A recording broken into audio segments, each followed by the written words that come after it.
मेथीची भाजी बनवायची आज आपल्याला।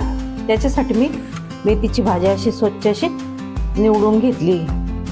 खूप काही असे हे नाही दांड्या नाही घेतले, असे पत्ते पत्ते थोडेसे असे छान असे निवडून घेतले। आता त्याच्यासाठी लागणारं साहित्य दाखवते मी तुम्हाला।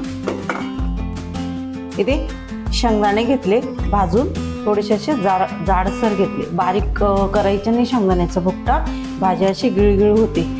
आणि मी कांदा चॉप करून घेतला, 2 साईज छोटे साईजचे कांदे हे तर चॉपिंग मशीनमध्ये मी चॉप करून घेतला। चवीनुसार मीठ, जिरे, हळद, हिंग आणि ही हिरवी मिरची आणि लसूण हे पण मी याच्यामध्ये चॉप करून घेतला। आपल्याला लागणारे तेल। आता मी भाजी कशी करायची मी ते तुम्हाला स्टेप बाय स्टेप सर्व दाखवते। गॅसवर कढई ठेवून घेतली, त्याच्यात आता आपल्याला तेल टाकून घ्यायचे। आपल्या तेलामध्ये आपण जिरे टाकून घेऊ, कांदा टाकून घेऊ, त्याच्यामध्ये नेहमीसारखं कांदा परतताना 1 चिमूट एवढं मीठ। आता त्याच्यात टाकून घेऊ आपण हिरवी मिरची, लसूण बारीक करून घेतलेले, त्याच्यात थोडं हिंग घेतलेलं आहे ना तो टाकून घेऊ। त्याच्यातच हळद पण टाकून घ्यायची आणि थोडंसं असं याच्यामध्ये पाणी टाकून हे पाणी टाकून घ्यायचं। त्याच्यामध्ये हे हिरवी मिरची लसूण चॉप केलं ना त्याच स्पॉटमध्ये हिरवी मिरची, कांदा, हळद टाकून घेतलेली आहे ना, याचं सर्व कच्चापणा जायला ते पाण्यामुळं मदत होईल आणि व्यवस्थित असं शिजले जातील आपले हिरवी मिरची, कांदा ते सर्व। मेथीची भाजी 2-3 पाण्याने व्यवस्थित धुवून घ्यायची, कारण की तिच्यात आहे ना कधी कधी खूप माती असते, घाण पाणी निघतं। आता मी हे धुवून घेतली स्वच्छ। आता आपण ते टाकून घेऊ, आपले मसाले पण छान असे शिजले गेले।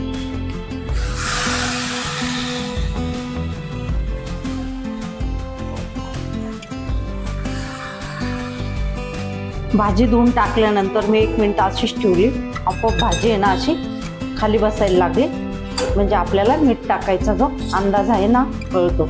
अजून पण मी ती परतून घेतलेली नव्हती। आता आपण ती खालीवर अशी परतून घेऊ, खालचा भाग वरती येईल आणि वरचा भाग खाली जाईल असं, म्हणजे आपल्याला मीठ टाकायला अंदाज कळेल। कुठल्या बी पालेभाज्यांना मीठ आधी टाकायचं नाही, कारण की खूप आधी जास्त दिसतात त्या आणि नंतर असं परतल्यानंतर एकदम थोड्या होतात। आधी मीठ टाकलं तर ती भाजी खारी होऊ शकते, त्याच्यामुळे असं व्यवस्थित परतून घेतल्यानंतर आता एवढी दिसते ना, याच्या पण ती अर्धी होऊन जाईल। तो मी जास्त असा अंदाजानुसार शेंगदाणे टाकून शेंगदाण्याचा भुकटा टाकून घेतलाय मी। तुम्हाला पाहिजे तर टाकू शकता किंवा स्किप पण करू शकता, बिगर शेंगदाण्याची पण अशी छानच लागते ती। आता त्याच्यामध्ये आपण चवीनुसार मीठ, आधी थोडं मीठ टाकलेले, आता आपण अंदाजानुसार मीठ टाकून घेऊ। हे सेंधा नमक आहे, हे थोडंसं खरटपणा कमी असतो, तर मी अंदाजानुसार मीठ टाकून घेतला। आता आपण ते हलवून घेऊ व्यवस्थित। टाकल्यावर पुन्हा मी व्यवस्थित हलवून घेतली ना तर परत तिला ते पाणी सुटेल आणि पुन्हा आपल्याला त्याच्यात काय करायचे, गॅस कमी ठेवायचा, वरून ताट ठेवायचं आणि त्याच्यामध्ये थोडं टाकून घ्यायचं आपल्याला पाणी। काय होईल, आपली भाजी ही जळणार नाही। आता आपण 2-3 मिनिटानंतरच बघायचं झाकण उघडून। मिठामुळं पाणी सुटलं म्हणून कढईतली भाजी तर जळणार नाही आणि वरून पण ताटात पाणी। आपली मेथीची भाजी शिजली का बघू आपण। थोडी पण खाली लटकलेली नाही आहे बघा, आणि तिच्यात पाणी पण आहे। आपण ताटात पाणी ठेवून घेतलेलं होतं। मी असं खूप महिलांच्या तोंडून ऐकलेलं आहे की झाकण ठेवल्यावर भाजी पिवळी पडते, पण हे बघा आपण झाकण ठेवून भाजी शिजवलेली आहे, पण तिचा कलर थोडा पण बदललेला नाही, हिरवीचे आणि आपली भाजी पण छान येतं शिजली। हे बघा छान मस्तच भाजी झाली आपली मेथीची भाजी। ह्या पद्धतीने तुम्ही पण नक्कीच एक वेळेस करून बघा। कांदा घालून भाजी खूप चवदार व टेस्टी लागते ही। टिफिनला द्यायला, मुलांना डब्याला, जे बाहेर कामाला जॉबला जात असतील त्यांच्यासाठी, किंवा आपल्याला घरी बाजरीची भाकर, ज्वारीची भाकरी, पोळी त्याच्यासंग खायला खूपच छान लागते। आजची रेसिपी आपली पूर्ण झाली। कमल आयर किचनमध्ये मेथीची भाजीची रेसिपी कशी वाटली तुम्हाला आम्हाला नक्कीच कमेंटमध्ये तुम्ही कळवा।